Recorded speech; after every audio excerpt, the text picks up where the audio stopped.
Assalamualaikum teman-teman semua. Di video pembelajaran kali ini, mari kita membahas tentang motivasi berprestasi. Siapa yang tidak tahu tentang motivasi berprestasi? Untuk mengetahui lebih lanjut, simak video ini ya, sampai habis. Nah, teman-teman, di sini kita akan membahas satu, pengertian motivasi berprestasi. Yang kedua, ada aspek-aspek motivasi berprestasi. Yang ketiga, ada ciri-ciri orang yang mempunyai motivasi berprestasi. Yang keempat, ada faktor yang mempengaruhi motivasi berprestasi. Dan yang kelima, ada upaya meningkatkan motivasi berprestasi. Nah, jadi apa sih pengertian motivasi berprestasi? Nah, motivasi berprestasi merupakan faktor pendorong untuk menentukan keberhasilan dalam belajar dan untuk meraih atau mencapai sesuatu yang diinginkannya agar meraih kesuksesan. Jadi, saat kita ingin sukses, kita harus memiliki motivasi berprestasi yang tinggi.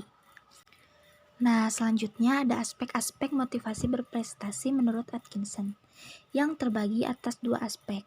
Yang pertama, ada harapan untuk sukses atau berhasil, yaitu motive of success, dan yang kedua, ketakutan akan kegagalan, motive to avoid failure. Nah, seseorang dengan harapan untuk berhasil lebih besar daripada ketakutan akan kegagalan dikelompokkan ke dalam yang memiliki motivasi berprestasi tinggi atau motive of success. Sedangkan seseorang yang memiliki ketakutan akan kegagalan yang lebih besar daripada harapan untuk berhasil dikelompokkan ke dalam yang memiliki motivasi berprestasi rendah atau motive to avoid failure. Nah, teman-teman, selanjutnya kita juga harus mengetahui nih ciri-ciri orang yang memiliki motivasi berprestasi menurut McLean. Yang pertama, selalu berusaha, yaitu individu tidak mudah menyerah dalam mencapai suatu kesuksesan maupun dalam berkompetisi, sehingga individu dengan menentukan sendiri standar-standar untuk mendapatkan prestasi. Yang kedua, tidak menampilkan hasil yang lebih baik pada tugas-tugas rutin. Maksudnya, yaitu individu dapat menampilkan hasil yang lebih baik pada tugas-tugas khusus yang memiliki arti dan menampilkan yang berbeda dari apa yang dilakukan sebelumnya. Yang ketiga, cenderung mengambil resiko yang wajar, yaitu individu mengambil pekerjaan yang bertaraf sedang dan berperhitungan, tidak melakukan hal-hal yang dianggap terlalu mudah ataupun terlalu sulit. Dan yang keempat, ada pemilihan tingkat kesulitan tugas, yaitu individu dengan motivasi berprestasi tinggi cenderung memilih tugas dengan tingkat kesulitan menengah, moderate task difficulty. Sementara individu dengan motivasi rendah cenderung memilih tugas dengan tingkat kesulitan yang sangat tinggi atau rendah. Selanjutnya, yang kelima, ada ketahanan dan ketekunan. Maksudnya, yaitu individu dengan motivasi berprestasi tinggi akan lebih bertahan atau tekun dalam mengerjakan berbagai tugas, tidak mudah menyerah ketika mengalami kegagalan, dan cenderung untuk terus mencoba menyelesaikan tugas. Selanjutnya, yang keenam, harapan terhadap umpan balik, feedback, maksudnya yaitu individu dengan motivasi berprestasi tinggi selalu mengharapkan umpan balik feedback atau tugas yang sudah dilakukan.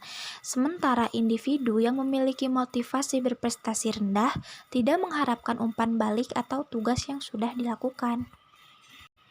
Yang ketujuh, memiliki tanggung jawab pribadi terhadap kinerjanya. Maksudnya yaitu individu dengan motivasi berprestasi tinggi memiliki tanggung jawab pribadi atas pekerjaan, karena ada melakukan hal yang baik dan benar akan mendapat kepuasan. Sedangkan individu yang memiliki motivasi rendah, mereka lebih menyukai tugas yang mudah, menghindari tanggung jawab, dan menghindari pekerjaan yang penuh resiko.